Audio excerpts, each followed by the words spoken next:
अस्सलाम वालेकुम नाज़रीन, मैं हूं रामीन सैयद और आप देख रहे हैं प्रोग्राम ज़ेरे बहस। नाज़रीन, सुप्रीम कोर्ट और पार्लियामेंट में बैठे सियासतदान मुसलसल एक दूसरे के साथ कन्फ्रंटेशन में नजर आ रहे हैं।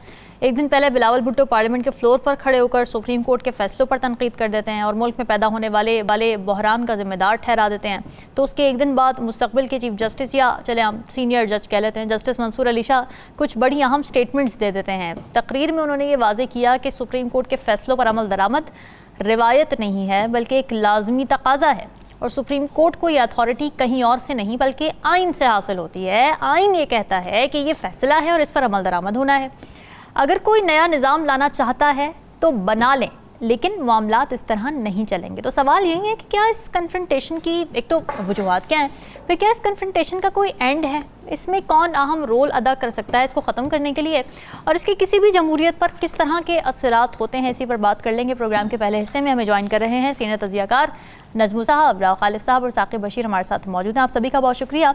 नजमू साकिब साहब, इस पर कॉमेंट करने से पहले ये तकरीब जिस मौजू पर हो रही थी, मुझे तो ये देखकर भी बड़ी हैरानी हुई कि जिस तकरीब से जस्टिस मंसूर अली शाह ने खिताब किया इस्लामाबाद में, उसका मौजू ये था कि अदालती फैसलों पर अमल दरामद में दरपेश चैलेंजेस पर काबू पाना। आपने कभी सोचा था कि इस उन्वान की भी तकरीब मुनक़िद हो सकती है कि सुप्रीम कोर्ट के फैसलों पर अमल नहीं हो रहा, एक प्रेसिडेंट सेट हुए जा रहा है बार बार और उस पर फिर एक तकरीब मुनक़िद होती है और उसमें आके तकारीर करनी पड़ती हैं?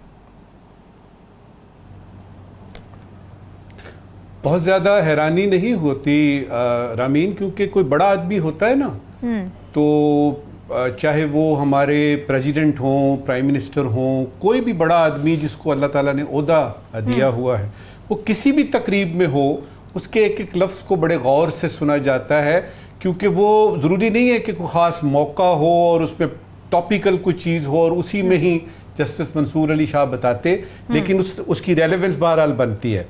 देखिए, आपके सवाल में जो आपने यानी दिया ना, इंट्रो भी दिया, उसको बताने से पहले दो चीज़ों की जल्दी से वजाहत करना बड़ा ज़रूरी समझता हूँ। पहली बात यह है कि ये जो बातें जिन पे हम अभी बात करेंगे इस सेगमेंट में, ये जस्टिस मंसूर अली शाह हैं, सीनियर तरीन जजेस में इनका शुमार होता है और चंद हफ्तों के बाद ये पाकिस्तान की एपेक्स कोर्ट सुप्रीम कोर्ट के चीफ जस्टिस होंगे। इसका मतलब है कि गौर से सुनना है, संजीदगी से लेना है। दूसरी बात जो अहम है ना, वो ये है कि कानून की तशरीह और आइन की तशरीह, ये दो टोटली ऑपोजिट चीजें हैं, ये डिफरेंट चीजें हैं। आप कानून की तशरीह जो है उसको जब लेते हैं तो उसमें हो सकता है कि दाएं बाएं कोई चीज हो जाए। जब आइन की बात आती है, और ये जो बात की है जस्टिस मंसूर अली शाह ने, या इससे पहले हमारे जो चीफ जस्टिस मौजूदा हैं उन्होंने बात की थी, वो आइन की बात करते हैं। और साथ ही ये भी बताता चलूं कि ये जो अभी मखसूस नशिस्तों का ये सारा आया ना फैसला, ये किसी कानून की नहीं है, ये आइन की वजाहत हुई है। तो ये कानून और आइन का बताने के बाद देखिए, 4-5 उन्होंने तो काफी सारी बातें की, लेकिन मैंने अपने तौर पे जो मेरे नजदीक ज्यादा अहम हैं उन पे बात करते हैं। सबसे पहली बात यह है, वो कहते हैं कि फैसलों पर अमल दरामद लाजमी है, फैसलों पर अमल कराएंगे। अब ये संजीदा हो गई बात, ठीक है, क्योंकि उन्होंने साथ ही ये कहा कि अगर मैं होता या मैं हूंगा तो फिर मैं देखूंगा कि ये फैसलों पे अमल कैसे नहीं होता। तो ये सबसे ज्यादा जरूरी है। अब ये फैसला कौन सा है? मेरे ख्याल में इसमें दो फैसलों की तरफ इशारा है। एक तो वो है जिसका जिक्र हम पिछले काफी दिनों से कर रहे हैं, ये मखसूस नशिस्तों का और पीटीआई को सियासी यानी जमात मानना। दूसरा ये कि एक और इसी सिलसिले में अक्टूबर में फैसला मुतवक्को है और उसके बारे में भी हो सकता है इनका हो कि फैसलों, वरना वो फैसला कहते, तो कोई भी फैसला जो आता है सुप्रीम कोर्ट से उस पे यानी मोहतरम जस्टिस साहब ने कहा कि ये अमल करना होगा। दूसरा कि फर्ज करें अगर अमल नहीं करते तो उसका उन्होंने उसी सांस में जवाब दिया, ना अमल किया तो आईनी तवाजुन बिगड़ जाएगा। ये इसको थ्रेट ना समझे, ये उसका लॉजिकल क्रॉलरी है कि अगर आप सुप्रीम कोर्ट की बात नहीं मान रहे, उनकी वर्डिक्ट नहीं मान रहे, तो हाँ बिल्कुल, और अगर आप उनकी बात नहीं मान रहे तो आईनी तवाजुन बिगड़ेगा। आईनी तवाजुन बिगड़ेगा तो ये मुल्क जो कि बज़ाहिर आइन के ऊपर चल रहा है, जिसमें पार्लियामेंट आती है, एग्जेक्टिव्स आते हैं, अदलिया आती है, सारा कुछ, इसका तवाज़ुन बिगड़ जाएगा। इसका मतलब है कि जो इमारत है इस आइन की वो हिल जाएगी। हाँ। तीसरी बात, उसके साथ ही वो कहते हैं, जो मुझे समझ में आई बात, कि अगर आप फैसले नहीं मानते, अगर आपका ख्याल है कि सुप्रीम कोर्ट जो है उसकी बात को आप दरखौरे इतना नहीं समझते, तो आप यूं कीजिए कि कोई नया निज़ाम ले आइए अगर आप लाना चाहते हैं। यहां पे आके पता लगा कि आपकी सुप्रीम कोर्ट का दायरा इख्तियार और है, पार्लियामेंट का और है, और वो कह रहे हैं कि आप कोई और ले आए। लेकिन अगर निज़ाम यही किस किस्म का निज़ाम हो सकता है जिसमें सुप्रीम कोर्ट ना हो या सुप्रीम कोर्ट के अहकामात पर अमल दरामद ना हो? ये मेरा अगला फिक्रा है कि अगर आप इस आइन के मुताबिक निज़ाम के ऊपर कोई निज़ाम लाना चाहते हैं तो वो तो फिर मावराए आइन उसको कहते हैं, और वो मावराए आइन की हम 4-5 मिसालें जो हैं पाकिस्तान में, मैंने तो 2-3 देखी हुई हैं, पहली तो नहीं देख सका था। वो मावराए आइन की बात हो रही है। आगे चलते हैं। ठीक है। फैसलों पर अमल दरामद करने के अलावा कोई चॉइस नहीं। राइट। इस पे फुल स्टॉप लगा दिया जस्टिस मंसूर अली शाह ने कि आप अगर ये समझ रहे हैं कि असेंबली में कोई बिल ले आएंगे, कोई हिसाब किताब कर लेंगे और उसके बाद रुकावट पेश आएगी और वो जो मखसूस नशिस्तें हैं वो चली जाएंगी, तवाज़न दाएं से बाएं हो जाएगा, तो इस गलत फहमी में आप लोग ना रहें। आप लोग से मतलब वो तमाम लोग जो हुकूमत पे इस वक्त हैं, पार्लियामेंट समेत, के फैसलों पर अमल दरामद के अलावा कोई चॉइस नहीं। ठीक है। एक दो बातें यानी इस वक्त की आखिरी, पहली ये कि एक साजिशी थ्योरी जो चल रही है पाकिस्तान में, वो ये है कि हुकूमत खुद चाहती है कि ये कशीदगी बढ़े, ये तनाव हो, कि शायद कोई शहीदों में नाम आ जाए कि हम तो कर रहे थे, हमारे तो मैक्रो और माइक्रो दोनों इंडिकेटर्स बड़े अच्छे थे, देखें अदालत ने हमारे साथ ये क्या कर दिया। इस साजिशी थ्योरी का हकीकत से कोई ताल्लुक है कि नहीं, ये तो यानी हम जब बात करेंगे आगे चलते हैं। अक्टूबर आने में कोई देर नहीं है रामीन, और उसमें मुझे ये पता है जो इस वक्त शवाहिद नजर आ रहे हैं कि अब से लेके इस मखसूस नशिस्तों के फैसले से लेके अक्टूबर के उस फैसले तक जिसमें कि शायद ये मुमकिन हो कि जो 8 फरवरी के इलेक्शंस हैं उनके रिजल्ट्स की लीगैलिटी या उस पूरे का पूरा जो हुआ था इलेक्शन, उस पे क्या होता है, अगर उस पे कोई बात आती है, वो तो हम नजूमी तो नहीं है, लेकिन अगर उसका भी फैसला वैसे ही आता है जिस तरह के पिछला आया है, तो शायद ये शहीदों में नाम शामिल करना या शहीद बनना वक्त की शायद ज़रूरत हो जाए। ठीक है। राव खालिद साहब, ये तो हमने जस्टिस मंसूर अली शाह के नैरेटिव की बात कर ली, उनकी तरफ से हमने उनका मौक़िफ़ पर थोड़ी डिस्कशन कर ली, लेकिन दूसरी तरफ है हुकूमती मौक़िफ़। मुसद्दिक़ मलिक साहब ने एक इंटरव्यू दिया और उसमें उन्होंने ये कहा कि हाँ, तनाव है अदालतों के दरमियान और हमारे दरमियान, बिल्कुल तनाव है, लेकिन इसकी वजह यह कि फ़ैसले ऐसे आ रहे हैं जिससे ये लग रहा है कि कानून की तशरीह नहीं की जा रही, बल्कि कानून बनाया जा रहा है अदालतों की जानिब से। फिर उसमें उन्होंने 2-3 केसेस का जिक्र किया, जैसे जस्टिस मुनीर केस की बात की उन्होंने, भुट्टो फांसी केस की बात की, फिर मखसूस नशिस्तों की बात की कि भाई इस सब में तो कॉन्स्टिट्यूशन ही रीराइट कर दिया गया। तो ये इख्तियारात की जो एक क्या कह सकते हैं टसल नज़र आ रही है, इख्तियारात की जंग नज़र आ रही है, ये पॉइंट है, हुकूमत का पॉइंट कितना वैलिड है, ये आप ज़रा बताएं इस बारे में।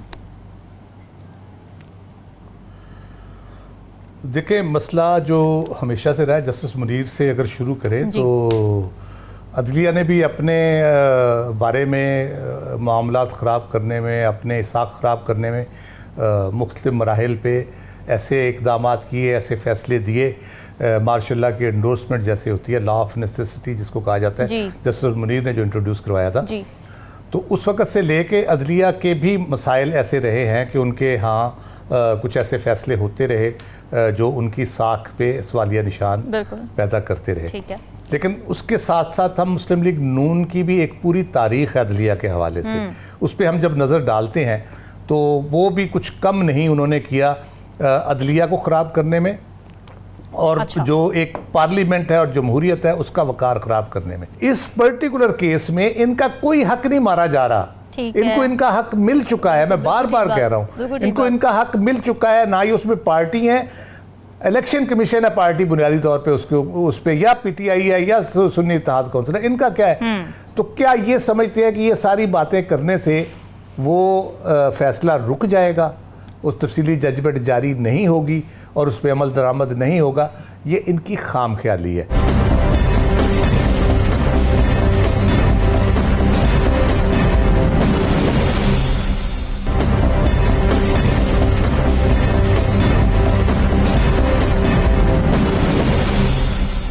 आखिर महसूस यही हो रहा है कि दोनों तरफ ही ग्रीवेंसेस हैं, हुकूमत की अपनी ग्रीवेंसेस हैं सुप्रीम कोर्ट को लेके, फिर सुप्रीम कोर्ट से जब हमें स्टेटमेंट्स नज़र आती हैं, जस्टिस मंसूर अली शाह जिस तरह तकरीर करते हैं वहाँ से पता चलता है कि उनको ग्रीवेंसेस, कोर्ट को अलग ग्रीवेंसेस है, पार्लियामेंट जिस तरह से चल रही है उनके अहकामात को जिस तरह नहीं माना जा रहा।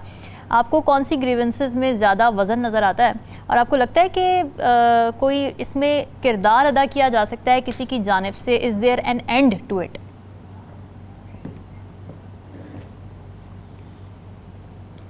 एंड तो इसमें बड़ा सादा और सिंपल सा है कि जो हुकूमत है वो ये मान ले कि जिसका मैंडेट है उसके पास जा रहा है और उसको एक्सेप्ट कर ले और इस गवर्नमेंट को फिर आगे चलाएं। यही इसका हल है और यही लॉजिकल एंड है और होना चाहिए। क्योंकि ये नहीं हो सकता कि पार्लियामान में जो एक बड़े पैमाने पर मैंडेट किसी और को अवाम ने दिया हो, अवाम ने किसी और को अपने नुमाइंदा मुंतखब किया हो, वो आप किसी और को दे दें और वो अपनी मर्जी की जो है वो लेजिस्लेशन भी करता फिरे। इस तरह हो नहीं सकता। तो इसका हल यही है। एक चीज़ मैं बताऊं कि कल जो जस्टिस मंसूर अली शाह साहब ने जो स्पीच की उसका थोड़ा बैकग्राउंड है, वो कहीं डिस्कस ही नहीं हुआ। 2014 में अगला जो टॉपिक है हमारा जो अकलीतों के हकूक के हवाले से, उसमें तफसील से बात करेंगे क्योंकि 2014 में सुप्रीम कोर्ट की एक जजमेंट आई थी अकलीतों के हकूक के तहफ़्फ़ुज़ के हवाले से कि जो उनके बुनियादी आईनी हकूक हैं उनका तहफ़्फ़ुज़ कैसे करना है। एक बड़ी लैंडमार्क जजमेंट थी। उस लैंडमार्क जी बिल्कुल बिल्कुल बिल्कुल तो उस लैंडमार्क जजमेंट का 10 साल गुजर चुके थे। तो उस 10 साल गुजरने के बाद उस पे अमल नहीं हुआ। उस जजमेंट पे 2014 वाली पे आज 2014 में 24 में अमल नहीं हुआ।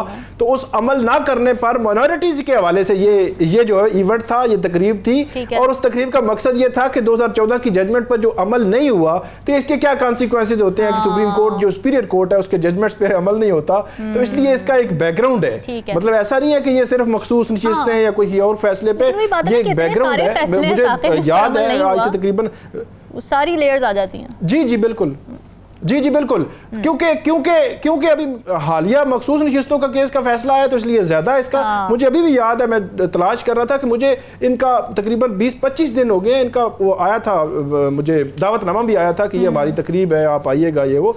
इसका मतलब है कि ये पहले से तय था कि ये टॉपिक होगा और क्योंकि 2014 के उस अकलीतों वाले फैसले पर अमल नहीं हुआ तो इस तनाजुर में ये तकरीब थी। फिर जो उन्होंने हवाला दिया जस्टिस मंसूर अली शाह साहब ने, मेरा ख्याल है वो उन्होंने बड़ी सिंपल और सादा अंदाज में ये बात की है और उसका अमल दरामद 2014 की जजमेंट पे भी है और 2024 को अगर सुप्रीम कोर्ट ने 12 जुलाई को जो फैसला दिया है उसके हवाले से डेफिनेटली वो सुप्रीम कोर्ट के फैसलों को बात कर रहे थे कि कोई इसके अलावा चारा नहीं है। और उन्होंने बिल्कुल कैटेगोरिकली ये कहा कि ये कोई आप पे बोझ नहीं है, आपने ये नहीं समझना कि मेरे पे बोझ है, कोई कर्टसी है, कोई ऐसी बात है। ये आपकी आईनी जिम्मेदारी, आपने आईनी जिम्मेदारी पूरी करनी है और फैसले पर अमल करना है। और इदारों को भी खासतौर पर जब उन्होंने बात की एग्जेक्टिव की, वो जो इख्तियारात की तकसीम पे भी बात हुई कि अदलिया एग्जेक्टिव मुकन्ना के इख्तियारात की तकसीम है। फिर उन्होंने कहा कि हर इदारे को अपने अंदर रह कर यही काम करना है। अगर आप जजमेंट्स पे अमल नहीं करेंगे तो फिर उसके नेगेटिव जो है वो असरात होंगे। जो माजी की बात की जाती है, जो पार्लियामान में लोग मौजूद बात करते हैं, वो टोटल डिफरेंट है। पिछले 2-2.5 साल में हमने देखा है कि जो मौजूदा हुकूमत है वही कहीं ना कहीं वायलेट कर रही है। कहीं जो है वो वही 90 दिन में इलेक्शन कराने के जजमेंट को, ऑर्डर्स को, आईनी जो तकाजा था उसको पूरा नहीं किया जाता और उस पर बात भी नहीं की जाती कि क्यों नहीं पूरा किया, आइन क्यों तोड़ा आपने। फिर जो 6 जजेस का खत इसी दौर में आता है। तो मल्टीपल चीज़ें पिछले 2-2.5 साल में हुई हैं।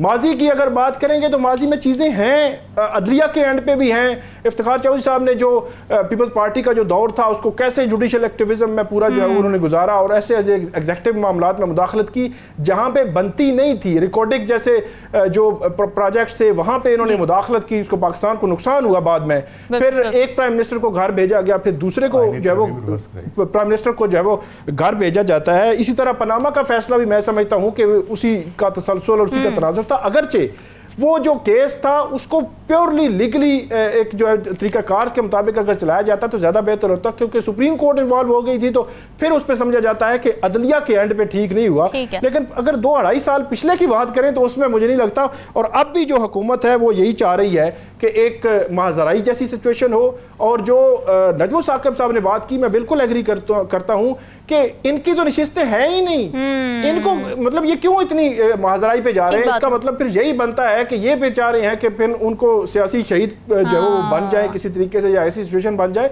वरना इस फैसले पर तो अमल डेफिनेटली होना है, ये फैसला क्योंकि सुप्रीम कोर्ट का, और वो अमल ना हो तो उन्होंने कल बता दिया कि आखिरी सिर्फ बात मैं करूंगा, उन्होंने कहा था कि अगर कोई निज़ाम बनाना चाहते हैं तो पहले बना लें, फिर जो है वो सिलसिले में हम बात करेंगे।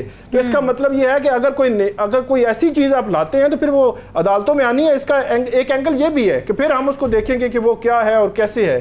ठीक है, मौलाना फजलुर रहमान साहब काफ़ी अर्से बाद मंजर-ए-आम पर आए और आते साथ ही उन्होंने हुकूमत पर ताक कर वार कर दिए, जलसे से खिताब किया और कहा कि शहबाज शरीफ मुल्क को आगे ले जाने में नाकाम हो चुके हैं। मुल्क की मईशत इस हद तक गिर चुकी है कि कोई हुकूमत इसे उठा नहीं सकती। फिर अमन अमान का भी उन्होंने जिक्र किया कि अमन अमान की सूरत हाल ठीक नहीं है। फिर धांधली का जिक्र किया कि धांधली के ज़रिए असम्बली पर कब्ज़ा नहीं होने देंगे, और ये इंदिया दिया है कि अब मैदान और ऐवान दोनों में मुकाबला होगा। तो इनकी इन बातों से ऐसी हिंट मिल रही है कि जैसे वो भी एक सियासी तहरीक की तैयारी में है, तो क्या वो एक इफेक्टिव तहरीक चला पाएंगे और हुकूमत के लिए क्या मजीद मुश्किलात खड़ी होने वाली हैं? राव खालिद साहब, कितने रेलेवेंट हैं आज की सियासत में मौलाना फजलुर रहमान साहब?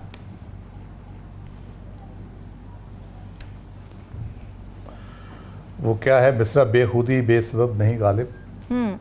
तो ये जो बेखुदी है उनकी, जो ये बयान उन्होंने ईवान और मैदान का जो कहा है, तो ये बिला वजह नहीं है। अगर आप थोड़ा सा ये थोड़े दिनों की डेवलपमेंट्स अगर आप नोट करें, सेनेट के इलेक्शन होने जा रहे हैं केपी में, जिसके बारे में शुनीद ये है कि इमरान खान साहब ने कहा है कि JUI को भी एक सीट दे दें, उनकी बनती नहीं है वहाँ पे, तो उनको भी एक सीट दे दें। कोई अंडरस्टैंडिंग डेवलप हुई है तो वो सारा, तो उसके बाद से लग ये रहा है जो तहरीक तहफ़्फ़ुज़ आइन में मौलाना फजलुर रहमान साहब को शामिल करने की कोशिश की जा रही थी, तो उसमें मेरा ख्याल है खतर खा कामयाबी होती नज़र आ रही है। उसमें कोई, मैं ये नहीं कहता कि उनको ब्राइब किया जा रहा है, लेकिन ज़ाहिर अंडरस्टैंडिंग के तहत होती हैं चीज़ें। सियासी अंडरस्टैंडिंग हुई है, अगर उनको सीट दी जाती है तो पॉलिटिकल अंडरस्टैंडिंग के तहत दी जा रही है। तो वो उसके बाद एक लग रहा है कि कुर्बतें बढ़ रही हैं और वो मामला आगे बढ़ रहे हैं, और 14 अगस्त के बाद उसकी कोई नई सूरत सामने आएगी, और ये तहरीक की सूरत में हो, जलसों की सूरत में हो, वो सिलसिला हो जलसों का। PTI कोशिश कर रही है, 14 अगस्त को उनको इजाज़त नहीं मिल रही, 27 की सुनने में आ रहा है शायद लाहौर में कोशिश कर रहे हैं वो, वहाँ शायद उनको मिल जाए मीनार पाकिस्तान की। थोड़ा सा नजर आ रहा है अगर फजलुर रहमान साहब और PTI की बात की जाए। आपने कहा कि उनको एक सीट वो शायद दे दें, लेकिन फजलुर रहमान साहब की तो यही ग्रीवेंस है ना कि KP में नहीं इलेक्शन ठीक हुए, हमारी सीटें थी वो हमें नहीं मिली, हमें वोट नहीं पड़े, या पड़े तो मिले नहीं। अब तो ग्रीवेंस उनकी तो PTI के खिलाफ है, क्योंकि PTI की हुकूमत है वहाँ पर। नहीं, वो मज़े की बात यह है कि अगर आप उनकी पूरी तकरीरें सुने, वो उनका निशाना वो और होता है। अच्छा? धांधली के हवाले से वो हमेशा जो है वो किसी और को वो जिम्मेदार ठहराते हैं उसका। उनके साथ जो भी ज्यादती हुई है उन्होंने कभी PTI को उसका जिम्मेदार नहीं ठहराया। लेकिन बेनिफिशियरी तो वहाँ पर PTI है ना, KP में बेनिफिशियरी जिसने भी किया, जो भी हुआ, बेनिफिशियरी तो PTI है। हाँ जी, PTI ने कभी ये नहीं कहा, जिस तरह ये कहते हैं कि हम ना इसकी इन्वेस्टिगेशन कराएंगे ना फॉर्म 47 को देखेंगे। PTI ने हमेशा वेलकम किया, उन्होंने कहा जी कराएं, आप दोबारा इसकी तहकीकात करा लें, गिनती करा लें, फॉर्म 45-47 ट्रिब्यूनल में चले जाएं, हम हाजिर हैं। तो वो भागे नहीं कभी इस चीज़ से कि हम इसको नहीं मानते। इवन 2018 के इलेक्शन पे भी इमरान खान साहब ने ऑफर की थी, अगर याद हो, तो उन्होंने कहा था धांधली अगर आप कहते हुई है तो आ जाएं, जिस तरह कहते हैं हम कर लेते, तो उसकी तहकीकात करा लेते हैं जो आप मुनासिब समझे। तो मसला ये कि पार्लियामेंट के अंदर सेनेट की सीटें नहीं आ जाएंगी, उसके सेनेट में थोड़ी मजबूती होगी, मखसूस नशिस्तें अगर मिल जाती हैं तो मज़ीद अपोजिशन मजबूत हो जाएगी। तो ईवान के अंदर तो जो ताकत बढ़ रही है उससे नज़र आ रहा है कि ईवान के अंदर जब एक अच्छी ताकत आ जाएगी इनके पास, तो यकीनन हुकूमत के लिए बड़ा मुश्किल पैदा करने की उनकी सलाहियत बढ़ जाएगी। दूसरी जो है, बाहर जो मामलात है, सड़क के मामलात है, एहतजाज के मामलात हैं, जलसों के मामलात हैं, उसकी सूरत अभी बन नहीं रही, लेकिन यकीनन बनेगी। मौलाना फजलुर रहमान को तो जलसों की इजाज़त है, मेरा ख्याल उनको तो नहीं रोका जा रहा। अच्छा। तो मौलाना फजलुर रहमान साहब की आड़ में पीटीआई भी शामिल होगी उसमें जब, तो यकीनन उसमें बड़ी जान पड़ जाएगी उन जलसों में, या तहरीक अगर होगी तो उसमें बड़ी हो जाएगी ये चीज़ें।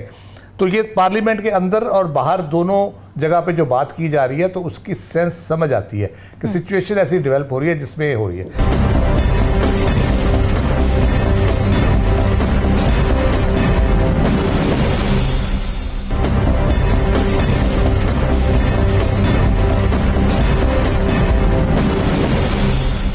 आपको क्या लगता है नजमुल साकिब साहब, मौलाना साहब एक अचानक से जब मंजर आम पर आए हैं, मैदान और ऐवान में अब वो मुकाबला करने की बात कर रहे हैं, क्या हो सकता है इसके पीछे, क्या गेम चल रहा है? देखिए, सबसे पहले तो मौलाना साहब की बात करते हैं। देखिए, मौलाना साहब एक बहुत जीरक और बहुत जहांदीदा सियासतदान है। जहाँ तक ये बंदे इकट्ठे करने की बात है, मेरा ख्याल है जितनी ताकत उनके पास है कि चंद घंटों में वो कितने 100 इकट्ठे कर सकते हैं, शायद ही पाकिस्तान में किसी के पास हो। फिर ये कि पाकिस्तान में भी इनके फॉलोअर्स हैं और मुल्क से बाहर भी हैं। मैंने इनको देखा है कि किस तरह जूक दर जूक लोग आते हैं और इनसे मिलते हैं और तकद्दुस का और उसका इजहार करते हैं। तो मौलाना साहब एक अहम शख्सियत सियासत की। अच्छा, अब ये कि इनके साथ हमें लग ये रहा है कि ज्यादती हो रही है मुसलसल। ये मैं नहीं कह रहा, ये उनके अपने लोग कह रहे हैं, जिनमें से कुछ को मैं यानी जानता हूं कि मौलाना साहब के साथ, और ख़ास तौर पे वो शुरू करते हैं पीडीएम से। कि पीडीएम की जब हुकूमत बनती है तो उनको प्रेसिडेंट बनाया जाता है, चेयरमैन बनाया जाता है, सरबराह बनाया जाता है। लेकिन जब तस्वीर खींची जाती है या बातें यानी शुरू होती हैं तो उनको एक तरफ कर दिया जाता है। फिर ये इलेक्शन है, उसमें ये याद रखिएगा कि मौलाना साहब जो उनको शायद और कुछ भी मिल जाए उस पर खुश नहीं होंगे अगर केपी मिलता है। देखिए, वो जो एक होती है ना शहर की सियासत, जगह की सियासत, वो टौर, वो ठस्सा, वो हिसाब किताब, तो वो उनके पास इस वक्त नहीं है। और ठीक है, वो फोन करते हैं, बात हो जाती है, लेकिन उसमें एक जाती एंगल भी है। अच्छा, अब जल्दी से जरा देख लेते हैं, आपने जो सवाल किया था ना, उसके जवाब में एक शेर याद आया हैदर अली आतिश का। कुछ कहते हैं ये लफ्ज बहुत है, कुछ कहते हैं बड़ा है। मेरे ख्याल में बड़ा लफ्ज है ये। बड़ा शोर सुनते थे पहलू में दिल का, बड़ा शोर सुनते थे पहलू में दिल का, जो चीरा तो एक कतराए खून ना निकला। अच्छा, उसके बाद इस शेर को सुनाने के बाद अगर किसी को इसकी समझ नहीं आई तो ये 3 बयान जो उन्होंने दिए हैं इस पे एक एक फिक्रे का यानी कमेंट करते हैं। सबसे पहला बयान, वज़ीर आज़म शहबाज शरीफ, उन्होंने वैसे वज़ीर आज़म शहबाज शरीफ नहीं कहा था, ये मैं चूंकि मेरे प्राइम मिनिस्टर हैं वो, वज़ीर आज़म शहबाज शरीफ मुल्क को आगे ले जाने में नाकाम रहे हैं। कमेंट, आगे ले जाने में आज तक कामयाब हुआ कौन है मौलाना साहब, ये भी जरा बता दीजिए। अच्छा, दूसरा बयान, अब मैदान और ऐवान दोनों में मुकाबला होगा। कब होगा? अब तो हमारी सियासी जान लबों तक आ गई है, कब होगा?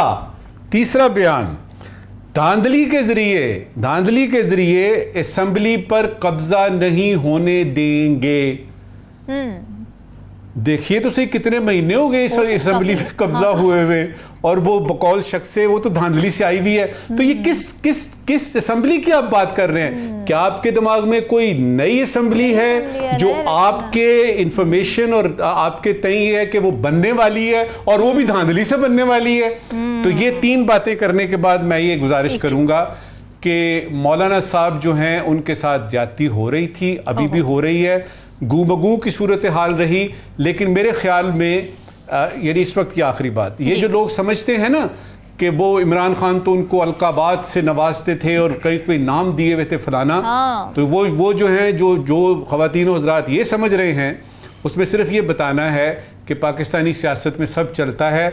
वो जो कहते थे कि पेट फाड़ देंगे और कॉलर से पकड़ के और गर्दन से पकड़ के घसीटेंगे, वो आपस में बैठ के इस वक्त पाकिस्तान के अमूर चला रहे हैं और हुकूमत चला रहे हैं। बिल्कुल ऐसे लिहाजा इसकी फिक्र ना करें, कल को कोई भी आज के दुश्मन कल के दोस्त, आज के दोस्त कल के दुश्मन। और ये तो मौलाना फजलुर रहमान साहब की सिचुएशन भी ऐसी है ना कि पीडीएम जब आई थी तो सरबराह थे, शहबाज शरीफ साहब प्राइम मिनिस्टर थे, सपोर्ट थी, एक पेज था, लेकिन अब कह रहे हैं शहबाज शरीफ साहब हुकूमत कोई अब मुल्क को आगे लेकर जाने में नाकाम हो गए हैं। साकिब, क्या खिचड़ी पक रही है, ख़ास तौर पर अगर मौलाना साहब के हुकूमत के साथ मामलात को देखा जाए, क्या वहाँ पर कोई पेशरफ्त नहीं होती नज़र आ रही है और PTI के साथ ही अल्टीमेटली आपको भी लग रहा है कि कोई गठजोड़ होगा? एक तो हुकूमत के साथ वो अभी तक तो ऐसी सूरत हाल नहीं लग रही कि वो गवर्नमेंट के साथ जो है वो किसी न किसी सूरत बैठेंगे, लेकिन मौलाना का आप ट्रैक रिकॉर्ड देखें तो 8 फरवरी के बाद सबसे सख्त तरीन जो प्रेस कॉन्फ्रेंसेस थी 2-3 वो उन्होंने की थी।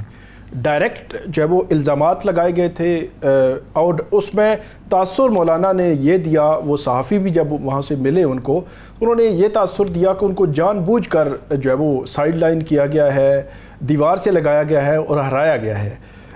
वो तासुर और वो जो एक चीज़ जो है वो लेकर मौलाना जो आगे बढ़ रहे हैं, तब से लेकर अब तक अल्टीमेटली वो ऐवान में मौजूद हैं, वो अपनी प्रेजेंस रखते हैं। मखसूस नशिस्तों का मामला आया, वहाँ वो गए सुप्रीम कोर्ट में, लेकिन वहाँ पे कहा कि जहाँ पे नून लीग और बाकी वो भी गए। इसी तरह भी लेजिस्लेशन हुई इलेक्शन एक्ट तरमीम में, वहाँ पे उन्होंने जो है वो उसमें हिस्सा नहीं लिया वोटिंग। मतलब ये है कि उसमें मौजूद है ना कहीं सिस्टम में, आउट नहीं हो रहे, लेकिन उनका लबो लहजा जो है वो सख्त से सख्त ही है, अभी भी सख्त से सख्त ही है। उन्होंने गवर्नमेंट की साइड पर भी यकीनी तौर पर वो भी कोशिश कर रहे होंगे और PTI भी, असद कैसर साहब जो है वो कोशिश कर रहे हैं, दोनों तरफ की कमेटीज भी बनी हुई हैं, बैठ रहे हैं, चीज़ें आगे बढ़ा रहे हैं। मौलाना ने पिछले दिनों एक बयान भी दे दिया था कि PTI असम्बलियों से इस्तीफे के लिए भी तैयार है। फिर PTI ने वजाहत की कि वो हमारा आखिरी ऑप्शन होगा, अभी पहले बहुत सारे ऑप्शन हैं, क्योंकि PTI को पता है कि माजी में जब उन्होंने इस्तीफे दिए तो उनको बहुत कुछ जो है वो भुगतना पड़ा। तो मौलाना जो है उन्होंने आज भी ताजरों से जो बात की, उनके 3-4 पॉइंट्स बड़े अहम हैं। एक तो उन्होंने पार्लियामेंट को ये कहा कि अवाम के नुमाइंदे नहीं, ये जाली नुमाइंदे जो है बैठे हुए हैं, फ्रंट पे कोई और है और डोरें किसी और के हाथ में है, डोर जो है। और फिर उन्होंने कहा कि सियासतदान पहले से बाहर में अपने इंतजामात कर लेते हैं। आखिरी बात उन्होंने बहुत इंपॉर्टेंट की, उन्होंने कहा चाइना गए थे, खाली हाथ वापस आए हैं और वहाँ से जवाब ये मिला है कि सियासी अदम इस्तेकाम है मुल्क में, इसलिए हम जो है वो आगे नहीं बढ़ रहे हैं सरमायाकारी के हवाले से। तो मौलाना इसका मतलब ये है कि सारे सिनेरियो को मद्देनजर रख कर चल रहे हैं आगे के आगे का जो है वो उन्होंने करना क्या है। एक जो नुकसान मेरी नज़र में जो हुआ उनको, एक तो मुस्लिम लीग नून थी, मौलाना थे और पीपल्स पार्टी थी, ये 3 बड़ी पॉलिटिकल पार्टीज थी।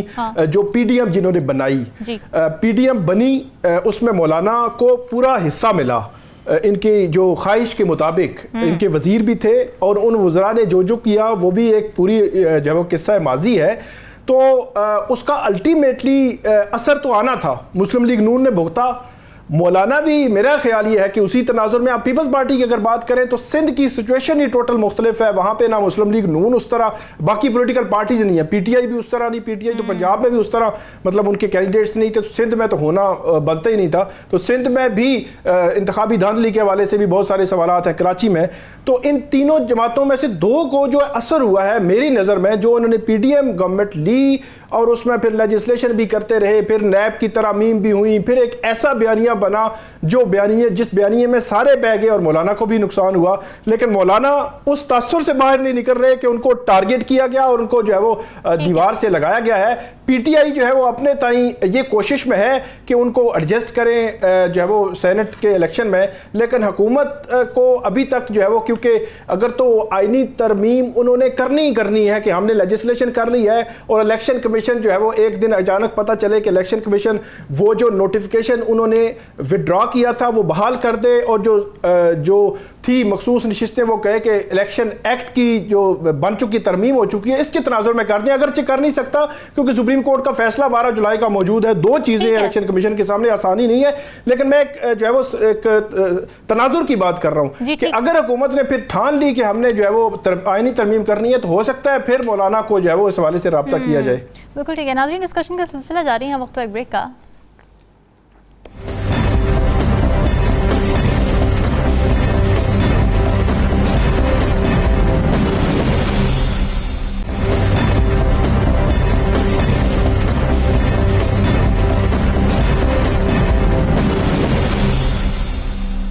वेलकम बैक नाज़रीन। आप आज़ाद हैं, आप आज़ाद हैं अपने मंदिरों में जाने के लिए, इस मुमलकत खुदादाद पाकिस्तान में आप आज़ाद हैं मस्जिदों में जाने के लिए या किसी भी इबादतगाह में जाने के लिए।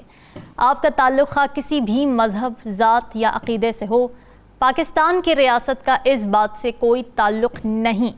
ये अल्फाज थे बानी पाकिस्तान कायद-ए-आज़म मोहम्मद अली जिन्नाह के, जो उन्होंने आज ही के दिन 11 अगस्त 1947 को एक तकरीर में कहे, जिसमें उन्होंने मुल्क में अक़लियतों के हुकूक़ को इंश्योर कर दिया, एक फ्रेमवर्क स्टैब्लिश कर दिया और बताया कि ये मुल्क बेशक इस्लाम के नाम पर बना है, मगर ये मुल्क इसमें रहने वाले तमाम लोगों का है, बेशक उनका ताल्लुक़ किसी भी मज़हब से क्यों ना हो।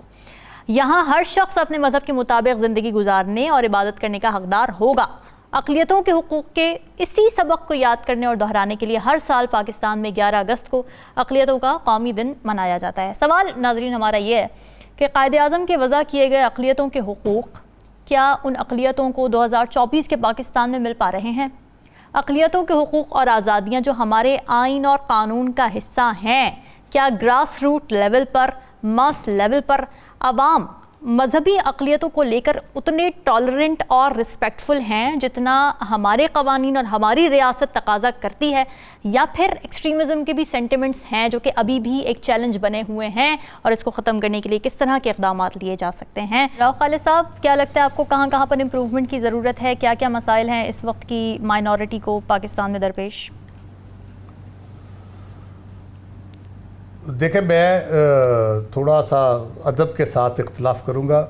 मैं कंपैरिजन मुसलमानों का ख़ास तौर पे दूसरों से नहीं करूँगा, क्योंकि हमारे जितना आइन के अंदर जितने दिबाचे से लेके जो अक़लियतों को हकूक़ दिए गए हैं वो आफाकी असूलों की बुनियाद पे दिए गए, जो कुरान में बयान किया गया और जो रसूल अकरम सल्लल्लाहु अलैहि वसल्लम के अस्वाए हसना से हमें चीज़ें मिलती हैं, उसकी बुनियाद पे ये 1400 साल पहले जो हमें बताया गया, उसकी बुनियाद पे ये सारे हकूक़ हैं और हमारे सामने मौजूद है। रसूल अकरम सल्लल्लाहु अलैहि वसल्लम के बारे में मुशरिकीन, मुनाफिकीन और कुफ़ार मक्का ने जो उनके साथ रवैया रखा और उसके जवाब में जो उन्होंने रवैया रखा, फिर अक़लियतों के साथ जब वो इख्तियार में आ गए, इक़्तिदार में आ गए, फ़तह मक्का के बाद जो हम सूरत हाल देखते हैं, क्या कहते हैं रसूल अकरम सल्लल्लाहु अलैहि वसल्लम, जो बंदा अबू सुफियान के घर पनाह ले लेगा, जो सबसे बड़ा दुश्मन था जिसके साथ लड़ाई थी, उसको माफ़ कर दिया जाएगा। जो बंदा घर को अंदर से लॉक कर लेगा उसको माफ़ कर दिया जाएगा। जो बंदा हथियार फेंक देगा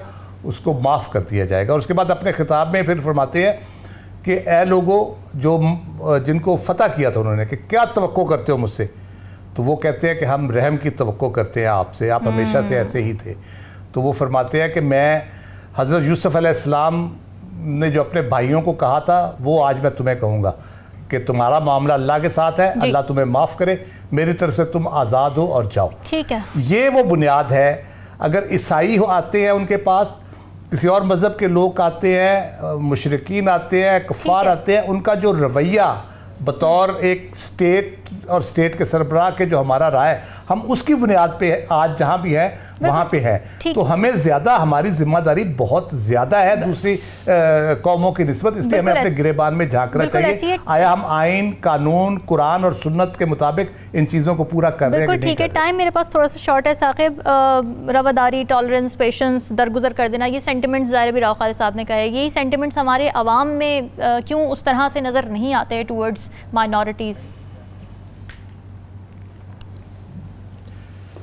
बिल्कुल, इसमें काफ़ी बेहतरी की ज़रूरत है इस वक्त भी, क्योंकि अक्सर औकात हम देखते हैं कि पंजाब में भी कुछ वाक़यात हुए, मुख्तलिफ जगहों के वाक़यात हुए, वहाँ पे अदम बर्दाश्त जो है वो फ़रोग पा रही है। तहम्मुल और बर्दाश्त, इसको हमें जो है वो कम से कम इसके हवाले से काम करने की ज़रूरत है, क्योंकि जो माइनॉरिटीज़ के जो अक़लियतों के हकूक़ हैं वो दीन इस्लाम ने भी दिए हैं और वही हमारे आइन में भी मौजूद है और आइन पर अमल होना चाहिए।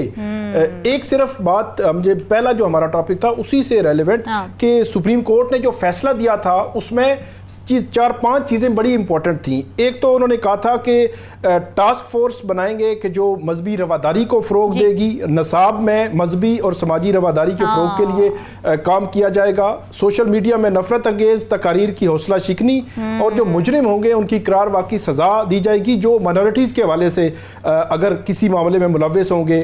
कौमी कौंसल का जो है वो इस हवाले से बनाने का कहा गया था।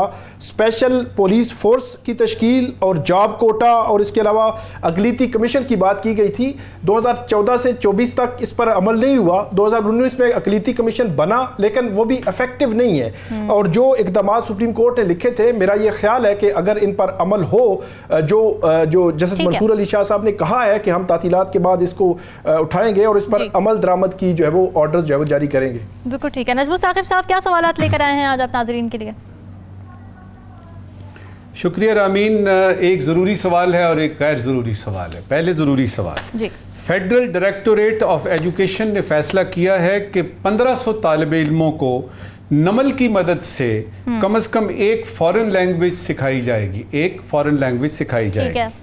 ज़रूरी सवाल ये है कि तालिब इल्मों को जो पाकिस्तानी हैं कौमी ज़बान उर्दू ग्रामर के साथ सिखाने का भी कोई बंदोबस्त किया जाएगा कि नहीं?